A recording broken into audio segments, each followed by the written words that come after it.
प्रभु तुम्हारे आगे आगे चलेगा और इस्राएल का परमेश्वर तुम्हारे पीछे होगा। यशायाह 52:12। कलीसिया का अग्रदल और पिछला भाग। 26 दिसंबर 1858 को प्रभु के दिन की सुबह C.H. स्पर्जन द्वारा दिया गया एक उपदेश।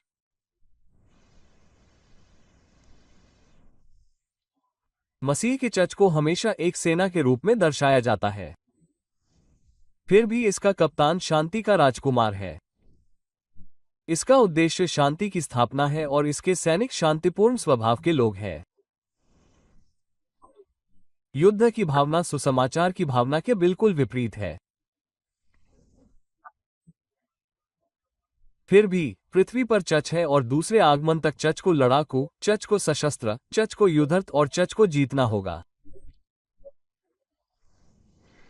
और यह कैसे है? चीजों के क्रम में ऐसा होना ही चाहिए। इस दुनिया में सच्चाई सच नहीं हो सकती अगर वो युद्धरत चीज न हो। और हमें तुरंत संदेह होना चाहिए कि अगर त्रुटि उसके साथ मित्रता करती है तो वो सच नहीं है। सत्य की बेदाग पवित्रता को हमेशा विधर्म और झूठ के कालेपन से युद्ध करना चाहिए। मैं फिर कहता हूं, इससे उसके स्वभाव पर ही संदेह उत्पन्न होगा। हमें तुरंत ही यह एहसास हो जाएगा कि यदि वो असत्य से बैर न रखता हो तो वह सत्य नहीं है।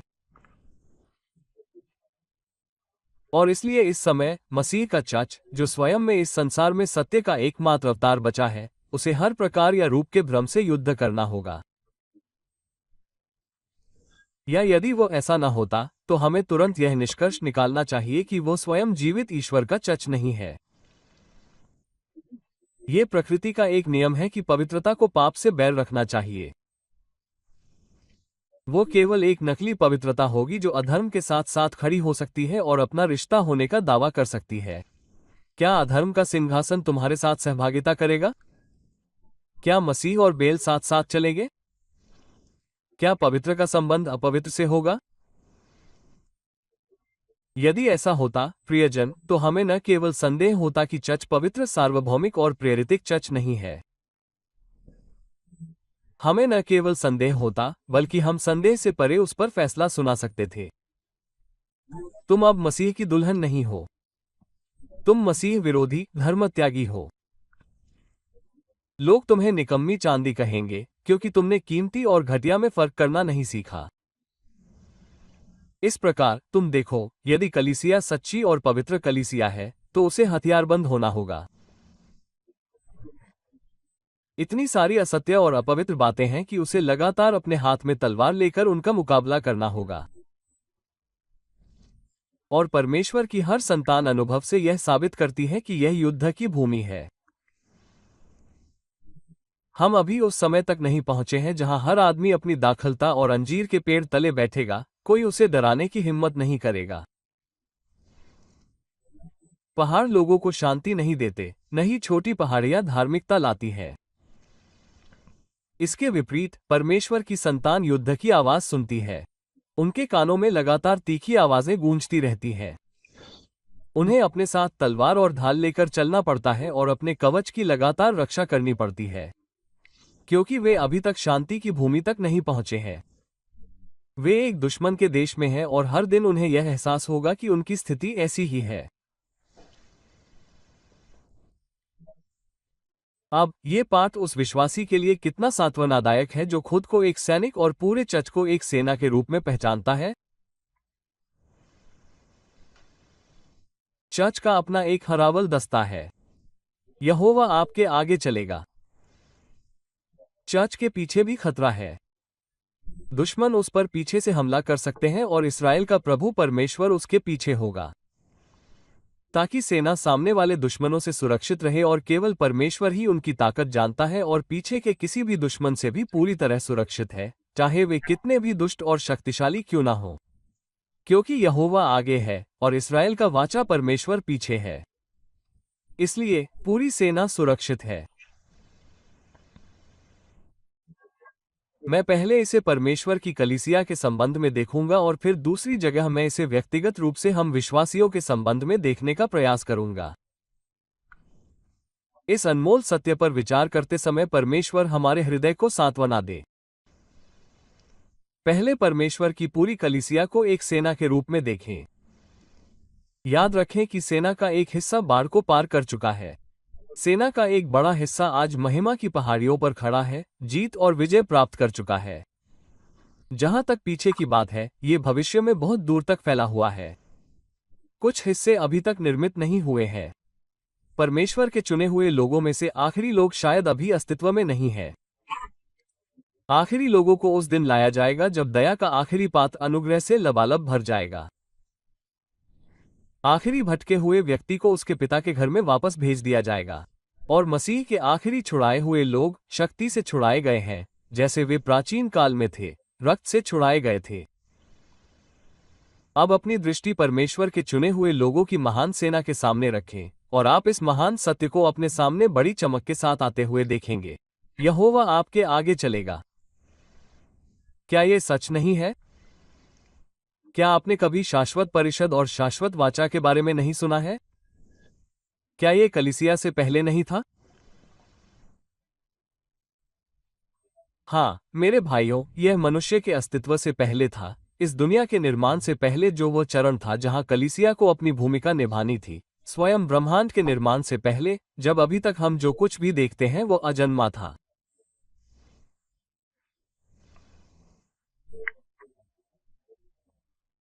जब परमेश्वर एकांत महिमा में अकेले रहते थे, कोई साथी नहीं था, जब कोई प्राणी नहीं था। यदि ऐसा अनंत काल होता, एक ऐसा अनंत काल जो सृष्टिकर्ता से भरा होता और उसके साथ एक भी प्राणी नहीं होता, तब भी परमेश्वर ने अपने मन में निश्चय किया था कि वह अपने लिए एक जाति बनाएगा जो उसकी स्तुति प्रकट करेगी।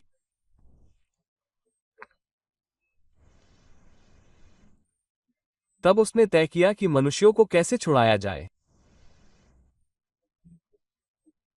तब 3 दिव्य व्यक्तियों के बीच शांति परिषद हुई और यह निश्चय किया गया कि पिता को पुत्र को देना चाहिए, पुत्र को स्वयं को देना चाहिए, पवित्र आत्मा को सभी खोई हुई भेड़ों को बाहर निकालने और उन्हें वापस झुंड में लाने के लिए सक्रिय एजेंट होना चाहिए। ओह मुझे प्रिय, वो महान पाठ याद आता है जिसमें कहा गया है, उसका प्रस्थान प्राचीन काल से था, यहाँ तक कि अनादि काल से।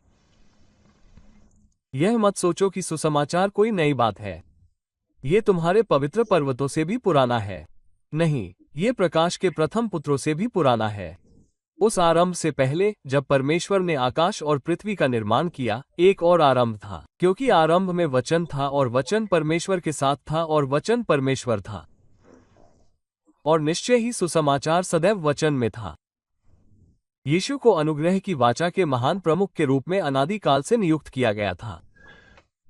अब त्रिएक व्यक्तित्व में महिमावान यहोवा को देखो, जो अनंत काल की पथहीन गहराई में चल रहा है ताकि उसके चुने हुए लोगों के लिए यहाँ एक मार्ग तैयार हो सके। वो हमारे आगे चला गया है। मामले को दूसरे दृष्टिकोण से देखें। यहोवा आपके आगे चलेगा। क्या वो अपने कार्यों और कर्मों में अपने चर्च के आगे नहीं चला है? चर्च की यात्रा उस दिन से जोखिम भरी रही है जब उसने पहली बार स्वर्ग छोड़ा था और अब तक। जब चर्च ने स्वर्ग छोड़ा, तो मैं कहता हूं, क्योंकि मेरा मानना है कि आदम और हव्वा ईश्वर के चर्च में थे, क्योंकि मेरा मानना है कि वे दोनों छुड़ाए गए प्राणी थे, ईश्वर द्वारा चुने गए और अनमोल थे।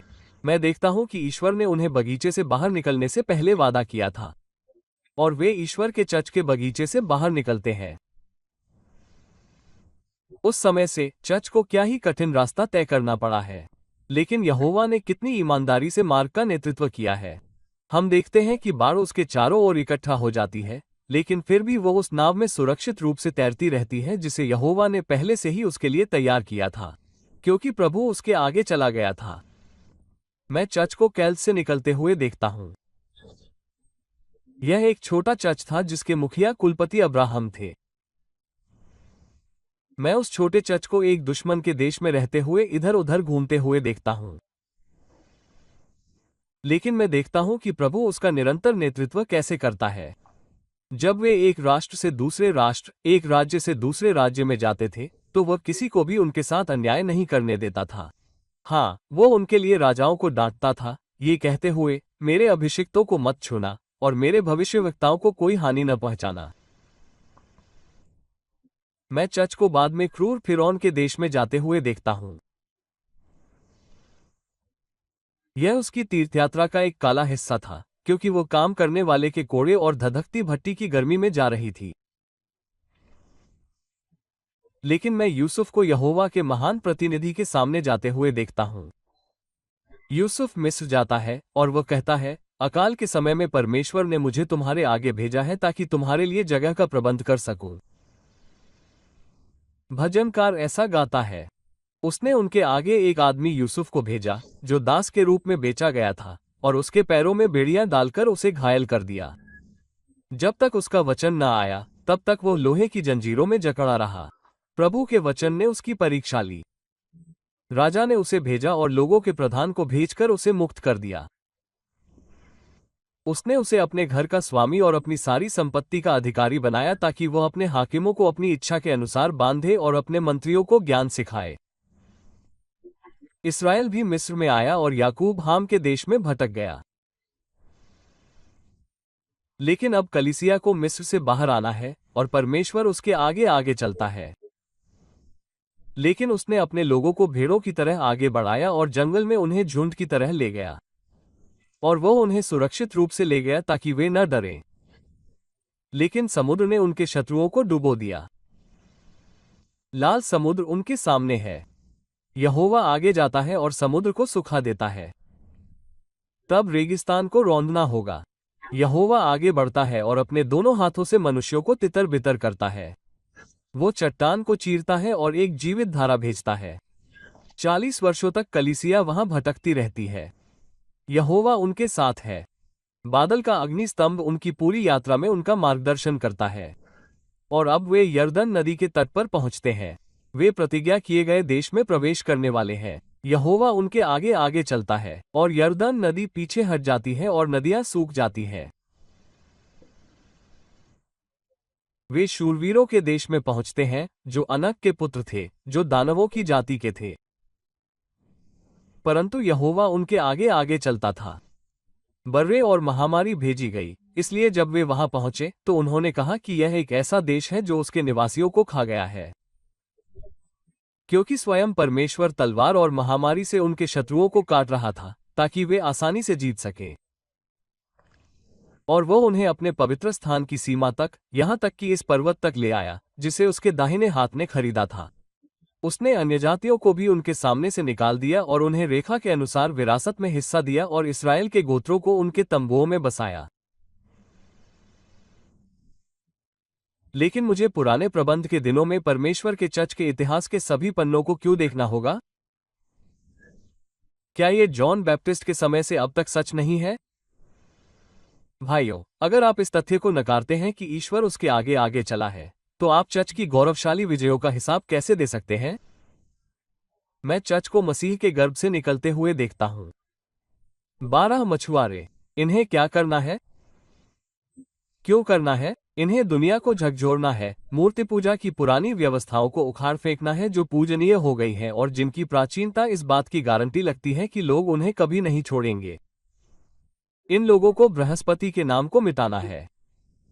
उन्हें शुक्र को उनके भव्य सिंहासन से उतारना है। उन्हें डेलोस के मंदिर को गिराना है, सभी भविष्यवाणी करने वालों को तितर बितर करना है और पुजारियों को नंगा करना है। इन लोगों को एक ऐसी व्यवस्था और भ्रम के साम्राज्य को उखाड़ फेंकना है जो हजारों सालों से चली आ रही है। एक ऐसी व्यवस्था जिसकी मदद के लिए ज्ञान का सारा दर्शन और शक्ति का सारा आडंबर लाया गया है। इन 12 मछुआरों को ये करना है और उन्होंने ये कर दिखाया है। उन्होंने ये कर दिखाया है। मूर्ति पूजकों के देवताओं को गिरा दिया गया है। वे हमारे बीच केवल मनुष्य की मूर्खता की स्मृति के रूप में बचे हैं। लेकिन अब बृहस्पति के आगे कौन झुकता है? डायना को देवी कहने वाले अश्तारोत के उपासक कहां हैं? 12 मछुआरों ने ये किया है। उन्होंने दुनिया से अंधविश्वास की पुरानी व्यवस्था को मिटा दिया है। ये सनातन पहाड़ियों के समान पुराना लगता था, फिर भी उन्होंने इसकी नींव खोदकर हवा में बिखेर दी है।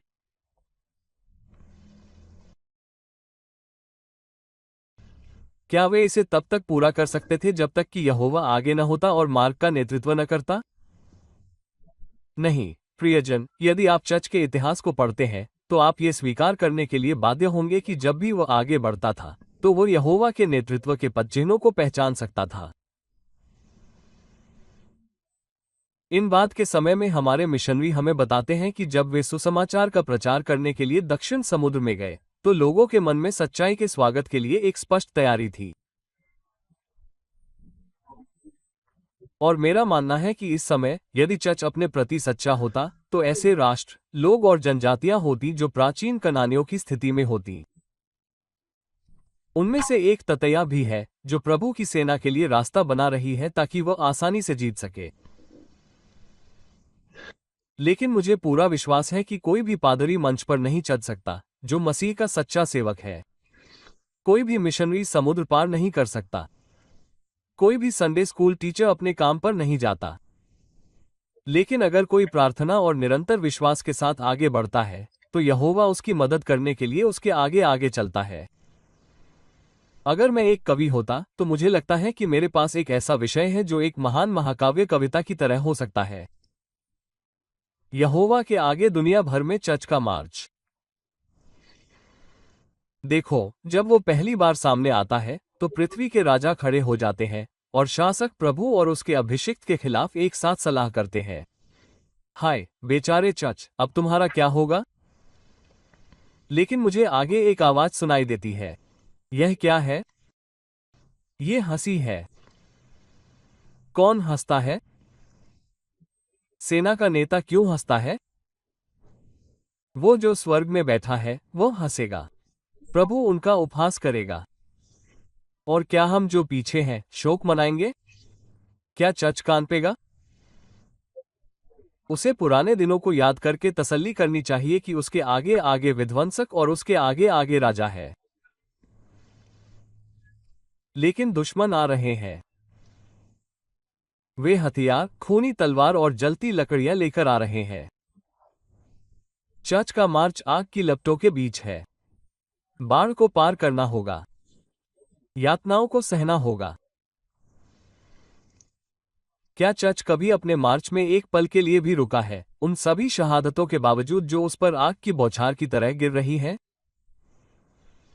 कभी नहीं। चर्च कभी इतने तैयार कदमों से आगे बढ़ता हुआ नहीं दिखा। उसके कदम कभी इतने दृढ़ नहीं थे जितने हर बार जब वो हर बार अपने पैर खून में डुबोता था और हर पल आग से गुजरता था। यह उन दिनों का आश्चर्य था कि उस समय लोग बेहतर ईसाई थे और आज की तुलना में ईसा मसीह को स्वीकार करने के लिए अधिक इच्छुक थे। और हालांकि यह कायरो का दिन, उत्पीड़न का समय लगता है, लेकिन यह नायकों का युग था, महान और साहसी लोगों का समय था। और क्यों? क्योंकि परमेश्वर अपनी कलीसिया के साथ आगे आगे चला और संकट के समय अनुग्रह का भंडार, तूफानों और सताव के समय आश्रय और दया, और परीक्षाओं की अधिकता के समय भरपूर शक्ति प्रदान की।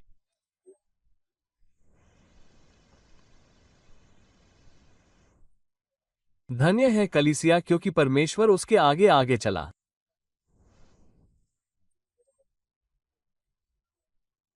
चाहे वो पहाड़ों की चोटियों पर हो जहां उसके पादरी ठंड से जम गए या कालकोठरी की गहराई में जहां उसके विश्वास पात्रों ने दम तोड़ दिया, चाहे वो आग की लपटों में हो या पत्थर के ढेर पर, हर जगह परमेश्वर अपनी कलीसिया के आगे आगे चला।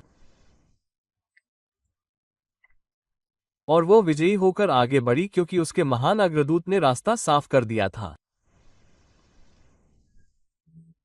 और अब प्रियजन, हम पाठ के मधुर भाग पर आ गए हैं जो कहता है, और इस्राएल का परमेश्वर पीछे होगा। मूल हिब्रू में है, इस्राएल का परमेश्वर तुम्हें इकट्ठा करेगा। युद्ध के समय सेनाएं पिछड़ने वालों के कारण कम हो जाती हैं, जिनमें से कुछ भाग जाते हैं और कुछ थक कर चूर हो जाते हैं। लेकिन परमेश्वर की सेना एकत्रित होती है। यदि वे क्रूस के सच्चे सैनिक हैं तो उनमें से कोई भी उससे अलग नहीं होता और कोई भी रास्ते में नहीं गिरता। इस्राएल का परमेश्वर उन्हें इकट्ठा करता है। वो जो भेड़ों के आगे चरवाहे की नाई आगे चलता है और भेड़ों को चराता है और भेड़ों को अपनी बाहों में इकट्ठा करके दूध पिलाने वालों को धीरे से ले चलता है, वो पीछे आता है। इस्राएल का परमेश्वर तुम्हारे पीछे है। मसीह के चर्च पर अक्सर पीछे से हमला किया गया है। अक्सर ऐसा होता है कि शत्रु खुलेआम उत्पीड़न करके आगे बढ़ने का विरोध करते करते थक जाते हैं, चर्च को किसी ऐसी बात के लिए बदनाम करने की कोशिश करते हैं जो या तो पिछले युगों में सिखाई गई या प्रकट की गई या की गई हो। अब इस्राएल का परमेश्वर हमारा पिछला जंगल है। मैं काफिरों या विधर्मियों के हमलों से कभी परेशान नहीं होता। वे सुसमाचार के सिद्धांतों पर चाहे जितनी भी सख्ती से हमला करें, मैं उन्हें अकेला छोड़ दूंगा। उनके तर्क का मेरे पास कोई जवाब नहीं है। अगर वे केवल तर्क से विरोध करना चाहते हैं तो वे व्यर्थ दिखते हैं। मेरे पास इस तथ्य पर आधारित एक पुष्टि का सरल उत्तर है कि भगवान ने ऐसा कहा है। यह एकमात्र युद्ध है जिसमें मैं उनके साथ प्रवेश करूंगा। अगर उन्हें पीछे से हमला करना ही है तो उन्हें स्वयं यहोवा से लड़ना चाहिए। यदि सुसमाचार के सिद्धांत उतने ही आधारहीन हैं जितने कि वे कहते हैं, तो उन्हें ईश्वर को बदनाम करना चाहिए जिसने सिद्धांतों को प्रकट किया। उन्हें ईश्वर के सर्वोच्च ज्ञान और ज्ञान के अपने दयनीय दिखावे के बीच के प्रश्न को सुलझाना चाहिए। ईसाई पुरुषों को चर्च के पिछले हिस्से के बारे में चिंता करने की जरूरत नहीं है। सुसमाचार के सिद्धांत जो पीछे ले जाए जाने वाले भारी सामान या युद्ध के समय जरूरत पड़ने पर पीछे रखी गई बड़ी तोपों के समान है, वे बिल्कुल सुरक्षित हैं। अमलाकी लोग सामान पर हमला कर सकते हैं या फिलिस्तीनी गोला बारूद पर हमला कर सकते हैं। सब सुरक्षित है क्योंकि ईश्वर पीछे है और उन्हें बस हमारे पीछे आने दो और उन्हें तुरंत मार गिराया जाएगा। लेकिन मैं सोच रहा हूं कि शायद चर्च के बाद के परीक्षण पीछे के जंगल का प्रतिनिधित्व कर सकते हैं। चर्च पर शायद ऐसे दिन आने वाले हैं जब वो पहले से कहीं ज्यादा भयंकर उत्पीड़न का सामना कर रहा है। हम नहीं कह सकते, हम भविष्यवाणी करने का ढोंग नहीं करते, लेकिन हम जानते हैं कि चर्च के साथ हमेशा ऐसा ही होता रहा है। समृद्धि का समय और फिर उत्पीड़न का दौर। उसके पास एक सुलेमान है और वो उसकी छाया में अपनी पूरी महिमा के साथ राज्य करती है। लेकिन बाद के वर्षों में एंटियस उसे प्रताड़ित करता है और उसे बचाने के लिए उसे एक जुडास मैकाबीस की आवश्यकता होती है। शायद हम चर्च के लिए बहुत नर्म युग में रह रहे हैं। कैपुआन की छुट्टियां जिसने हन्निबल के सैनिकों को बर्बाद कर दिया, अब चर्च को बर्बाद कर सकती है। उत्पीड़न की आसानी और कमी हमें अपने गार्ड से दूर कर सकती है। शायद हमारे लिए और भी भयंकर समय आ सकता है। मुझे नहीं पता कि आर्मागेडन की लड़ाई का क्या मतलब है, लेकिन कभी कभी मुझे डर लगता है कि आने वाले वर्षों में हमें परीक्षण और परेशानी की उम्मीद करनी होगी। लेकिन मुझे यकीन है, चाहे वे परेशानियां कितनी भी भयंकर क्यों न हो, भगवान, जो पुराने समय में अपने चर्च के आगे चला गया है, पीछे की ओर इकट्ठा होगा, और वह जो चर्च विजेता रहा है, वो अभी भी वैसा ही रहेगा, और उसका पिछला भाग कम से कम चर्च के विजयी भाग का हिस्सा होगा, जैसा कि पहले ही महिमामंडित हो चुका है।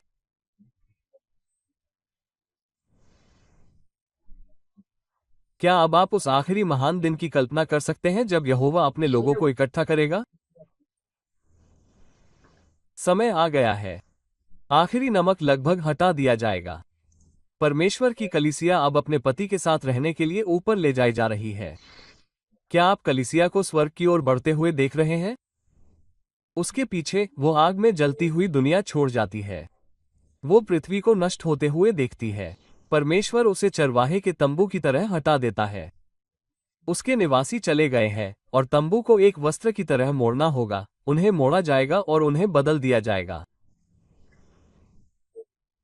लेकिन कलीसिया और धधकती दुनिया के बीच, कलीसिया और नरक के भयानक विनाश के बीच, परमेश्वर की उपस्थिति का उज्ज्वल स्तंभ है।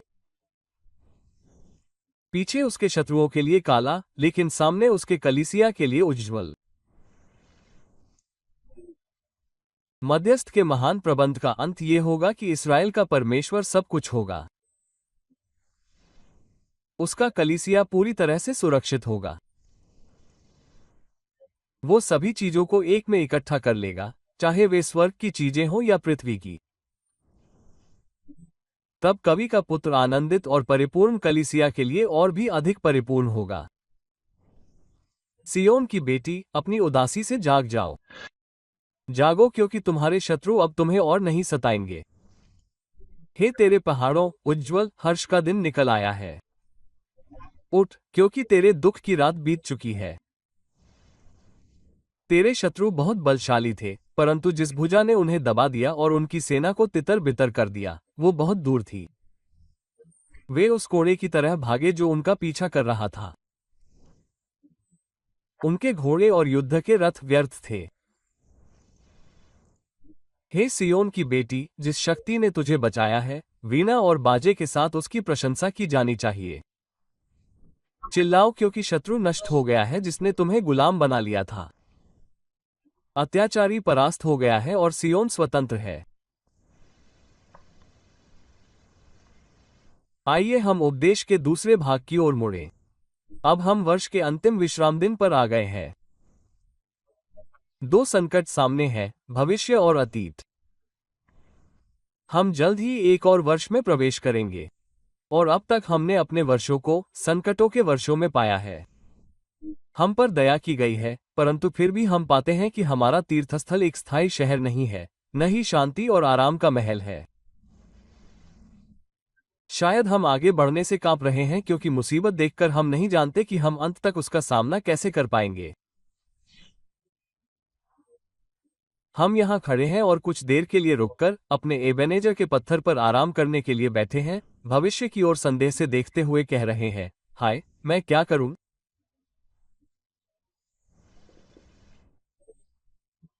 निश्चय ही एक दिन मैं शत्रु के हाथों मारा जाऊंगा। भाई, उठो उठो, अपने सिर पर तेल लगाओ और अपना चेहरा धो, और अब उपवास मत करो। इस मीठे निवाले को अब तुम्हें खुश करने दो। इस बोतल को अपने होठों से लगाओ और अपनी आंखों को प्रकाशित होने दो। प्रभु यहोवा तुम्हारे आगे चलेगा। वो तुम्हारे आगे पहले ही चल चुका है। तुम्हारे भविष्य का मार्ग उसके पूर्व निर्धारण के महान आदेशों में चिन्हित किया गया है। तुम एक भी कदम नहीं उठाओगे जो ईश्वर के आदेश के महान चार्ट में न लिखा हो। तुम्हारे कष्टों को उसके प्रेम के तराजू में पहले ही तौला जा चुका है। तुम्हारे परिश्रम को उसके ज्ञान के हाथों पूरा करने के लिए पहले ही अलग रखा गया है। उस पर भरोसा रखो। तुम्हारे परीक्षण और दुख के समय, तुम्हारे आनंद और मीठी राहत के समय, सभी आएंगे और रहेंगे और तुम्हारे स्वर्गीय मित्र को प्रसन्न करेंगे। याद रखो, तुम किसी की संतान नहीं हो संयोग। यदि तुम होते तो तुम सचमुच डर सकते थे। अगले वर्ष तुम कहीं नहीं जा पाओगे सिवाय इसके कि ईश्वर तुम्हें कहां भेजेगा। तुम्हें आग के जलते अंगारों में धकेल दिया जाएगा, लेकिन ईश्वर तुम्हें वहां रखेगा। तुम शायद आत्मा में बहुत उदास हो जाओगे, लेकिन वो भारीपन तुम्हारे भले के लिए होगा और तुम्हारे पिता से आएगा। तुम्हें छड़ी मिलेगी, लेकिन वो दुष्टों की छड़ी नहीं होगी, वो ईश्वर के हाथ में होगी। ओह, यह विचार कितना सुखद है कि सब कुछ ईश्वर के हाथ में है और मेरे जीवन के आने वाले वर्षों में जो कुछ भी होगा वो महान यहोवा द्वारा पहले से ही निर्धारित और निष्प्रभावी है, जो मेरे पिता और मेरे मित्र है। अब क्रिश्चियन को एक पल के लिए रुकें और इस विचार को महसूस करें कि ईश्वर ने पहले ही रास्ता बना लिया है। और फिर मैं आपसे पूछता हूं, अगर आज सुबह आपको एक नया नक्शा बनाने की अनुमति दी जाए, तो क्या आप ऐसा करेंगे? अगर वो ये कहने के लिए कृपालु हो जाए, अब अगले साल आपकी परिस्थितियां वैसी ही होंगी जैसी आप चाहते हैं। आप अपना रास्ता खुद तय करेंगे और स्वर्ग तक अपने रास्ते से जाएंगे। क्या तुम भगवान की आज्ञा से भी नया नक्शा बनाने का साहस करोगे? अगर तुम ऐसा करोगे तो मुझे पता है कि इसका परिणाम क्या होगा। तुम पाओगे कि तुम गलत रास्ते पर चले गए हो। तुम जल्द ही खुशी खुशी अपने कदम वापस खींच लोगे और आंसू बहाते हुए अपने स्वर्गीय पिता के पास जाओगे और कहोगे, हे पिता, इस जहाज को चलाने में मुझे बहुत मेहनत करनी पड़ी है। इसे संभालना बहुत कठिन काम है। तुम इसे अपनी मर्जी से चलाओ, जिस तरफ चाहो चलाओ, चाहे गहरे पानी और आग की लपटों में ही क्यों न चलना पड़े। मैं थक गया हूँ, मैं पतवार पर सोता हूँ, मैं जहाज को सही रास्ते पर नहीं ले जा सकता, मेरी आंखों से आंसू बहते रहते हैं। क्योंकि जब मैं खुद को बुद्धिमान समझता हूं तो पाता हूं कि मैंने मूर्खता की है। जब मैं सोचता हूं कि मैं अपनी योजना में अपने फायदे के लिए काम कर रहा हूं तो पाता हूं कि मैं घाटे के समुद्र में जा रहा हूं। तब भगवान अपनी नियति के फैसले में तुम्हारे आगे आगे चल रहे हैं, और याद रखो कि भगवान अपनी भविष्य की यात्रा में अपने विधान की वास्तविक तैयारियों में तुम्हारे आगे आगे चल रहे हैं।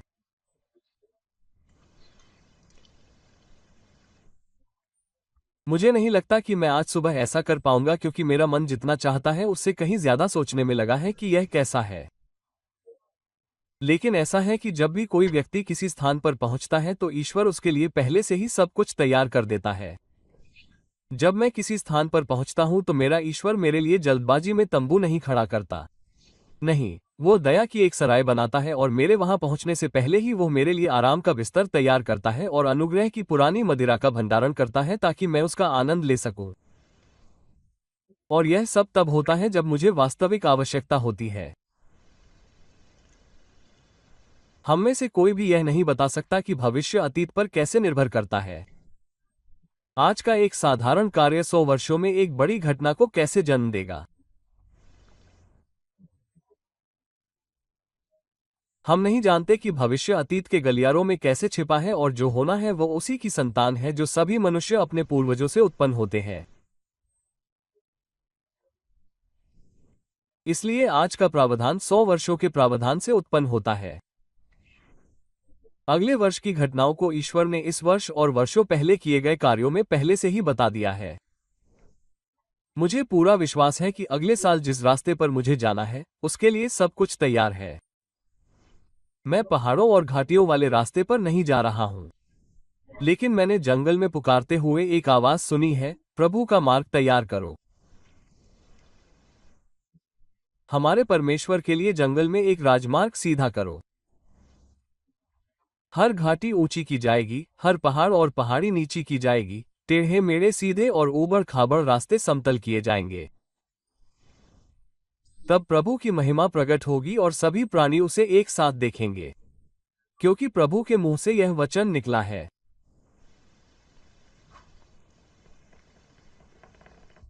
मैं ऊंचे स्थानों में नदियां और घाटियों के बीच में फव्वारे बहाऊंगा। मैं जंगल को जल का ताल और सूखी भूमि को जल के सोते बनाऊंगा। मैं अंधों को ऐसे मार्ग पर ले चलूंगा जिसे वे नहीं जानते। मैं उन्हें ऐसे रास्तों पर ले चलूंगा जिन्हें वे नहीं जानते।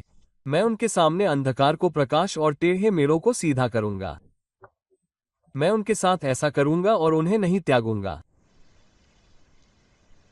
मैं फिर कहता हूं, तुम ऐसे देश से नहीं जा रहे हो जिसे परमेश्वर ने तुम्हारे लिए तैयार नहीं किया है। हे इस्राएल, मिस्र से निकलने से बहुत पहले ही तुम्हारे लिए एलीम का एक कुआं बनाया गया था, और वहां खजूर के पेड़ भी उगे हुए थे ताकि जब तुम वहां पहुंचो तो वे फल देने वाले हो और उन पर फल लगे। हे इस्राएल, परमेश्वर तुम्हारे लिए कनान को अचानक नहीं बनाने जा रहा है। ये पहले से ही बना हुआ है। इसमें अभी भी दूध और शहद की धाराएं बह रही हैं। जिन दाखलताओं से तुम्हें एशकोल के अंगूर मिलेंगे वे पहले से ही वहां हैं और परिपूर्ण हो रही है।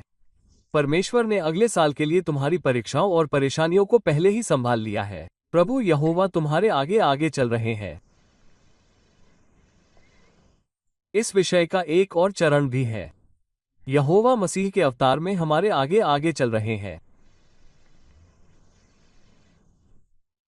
अगले साल और हमारे बचे हुए दिनों के लिए, हमारी भविष्य की परेशानियों के लिए यीशु मसीह ने उन सभी को पहले ही सह लिया है। जहां तक प्रलोभन की बात है, वो हमारी तरह हर तरह की परीक्षाओं से गुजरा है, फिर भी वह पाप रहित है। जहां तक परीक्षणों और दुखों की बात है, उसने वो सब महसूस किया है जो हम महसूस कर सकते हैं और उससे भी ज्यादा। जहां तक हमारी कठिनाइयों की बात है, मसीह ने पहले ही उन पर कदम रखा है। हम ये सुनिश्चित कर सकते हैं कि हम वहां नहीं जाएंगे जहां मसीह नहीं गया है। ईश्वर के लोगों का मार्ग स्वयं मसीह का मार्ग है। झुंड के कदम चरवाहे के कदमों के समान है जहां तक वे ईश्वर के नेतृत्व और मार्गदर्शन का पालन करते हैं।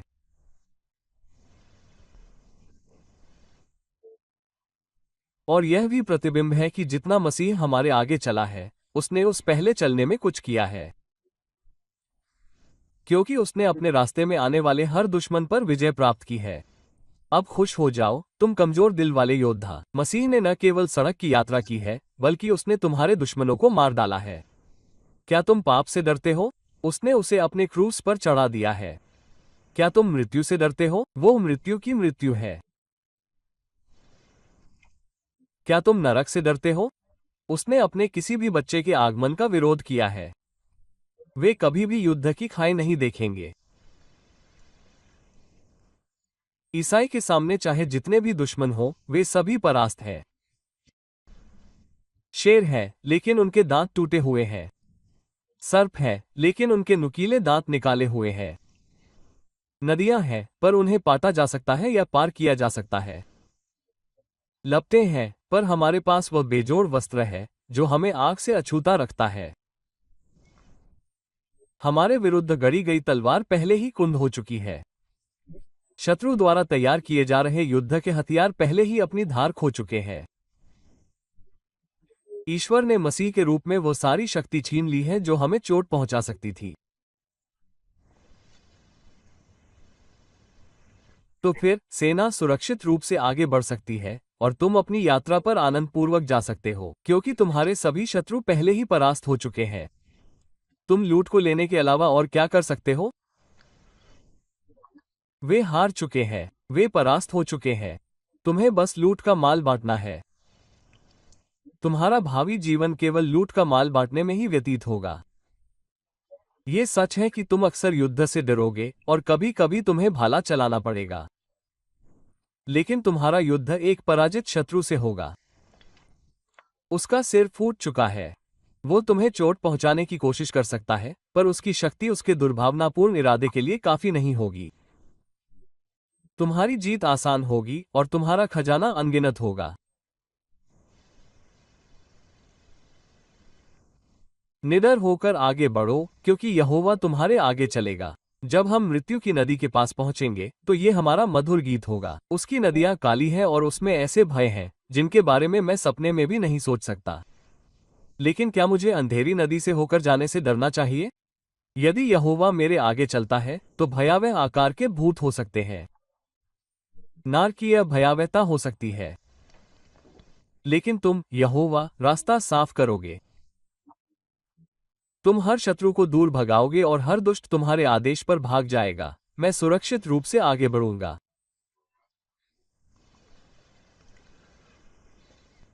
मुझे इस महान अग्रदूत पर इतना भरोसा है कि अगर तुम मुझे नरक से भी गुजरने का आदेश दो, तो मुझे प्रलय के स्थान के सभी भयों से डरने की जरूरत नहीं होगी। क्योंकि अगर यहोवा आगे चलता है तो वो आखिरी चिंगारी, आग तक को बुझा देगा। वो उस जलन की आखिरी लपट को भी बुझा देगा। और ईश्वर का बच्चा उस बुझी हुई ज्वाला और बुझी हुई राख के बीच से सुरक्षित रूप से आगे बढ़ सकेगा। इसलिए हमें भविष्य के बारे में कभी चिंता नहीं करनी चाहिए। सब कुछ सुरक्षित है क्योंकि यहोवा आगे चलता है। अब मैंने एक को ये कहते हुए सुना, भविष्य मुझे शायद ही कभी परेशान करता है महोदय, यह अतीत है। मैंने क्या किया है और क्या नहीं किया है, जो वर्ष बीत चुके हैं, मैंने कैसे पाप किए हैं और मैंने अपने स्वामी की सेवा कैसे नहीं की है। ये सब बातें मुझे दुखी करती हैं और कभी कभी मेरे पुराने पाप मेरे स्मरण में आ जाते हैं और मुझे दोषी ठहराते हैं।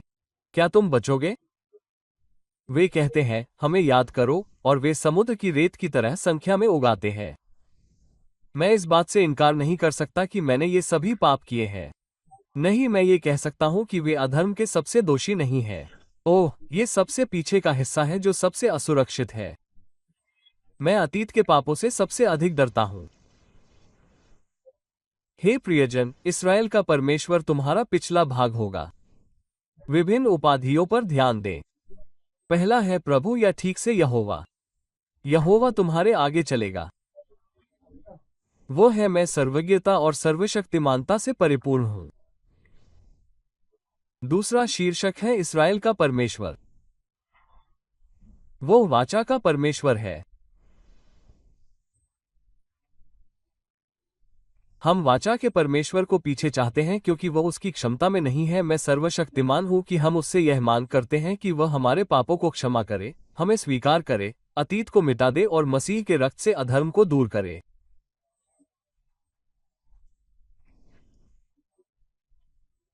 वाचा के परमेश्वर के समान वो पीछे जाता है। यहां वो पाता है कि उसके बच्चे ने कोई काला दाग छोड़ा है और वो उसे मिटा देता है।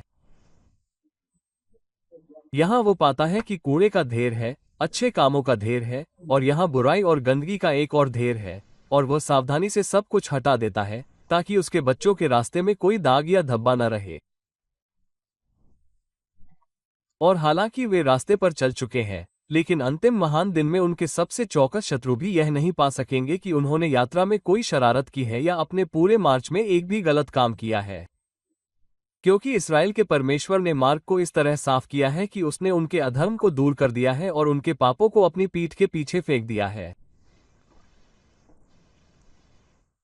अब मुझे हमेशा ये सोचना चाहिए कि परमेश्वर मेरे पीछे भी है और मेरे आगे भी है। अतीत की यादें, चाहे वे मुझे दुख पहुंचाती हो, मुझे दुखी न करें। निराशा, मुझे कभी भी पिछले परीक्षणों या पिछले दुखों के कारण विलाप न करना चाहिए। मुझे कभी भी पिछले पापों के कारण निराश नहीं होना चाहिए, लेकिन मुझे अपने पिछले कष्टों के लिए क्षमा के लिए मसीह और मेरे पिछले कष्टों के लिए पवित्रता के लिए ईश्वर की ओर देखना चाहिए। मुझे विश्वास करना चाहिए कि जिसने मेरे सामने रास्ता साफ किया है, उसने मेरे पीछे से सभी दुश्मनों को हटा दिया है, कि मैं हमेशा सुरक्षित हूं और रहना चाहिए।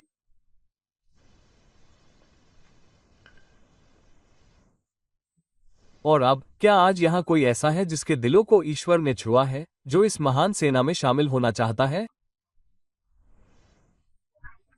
क्या यहाँ कोई ऐसा है जिसे शैतान की काली सेना में शामिल कर लिया गया है और जो लंबे समय से ईश्वर और धर्म के खिलाफ लड़ रहा है?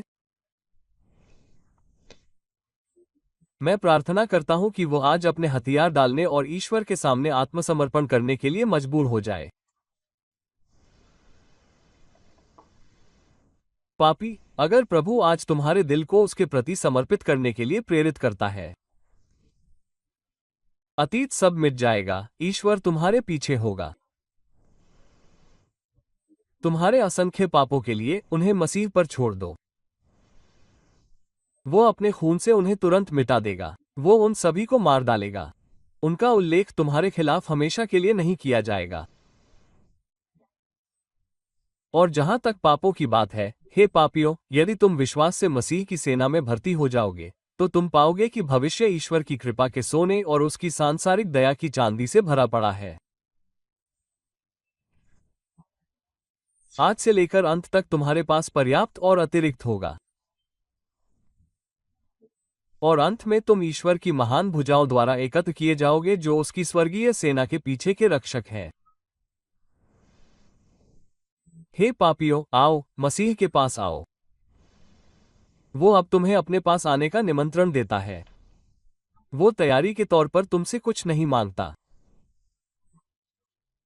मसीह की सेना कर्ज में डूबे और असंतुष्ट लोगों से बनी है, जो दुनिया के फतेहाल है। मसीह ब्रह्मांड के मैल, गंदगी और भयावहता को दूर करेगा।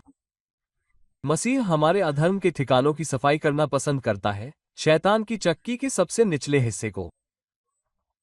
मसीह पापियों के प्रमुखों को स्वीकार करने को तैयार है, जो अपराध के सेवक रहे हैं, अधर्म के गर्भपात। उसके पास आओ। विश्वास से उसे पकड़ो।